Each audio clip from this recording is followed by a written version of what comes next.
தாய் வழி வந்த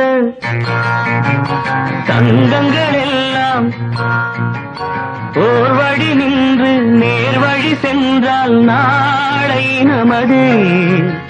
காலங்கள் என்னும் சோலைகள் மலர்ந்து காய்கனியாகும் நமக்கென வளர்ந்து நாளை நமதே. நாளை நமதே, நாளை நமதே.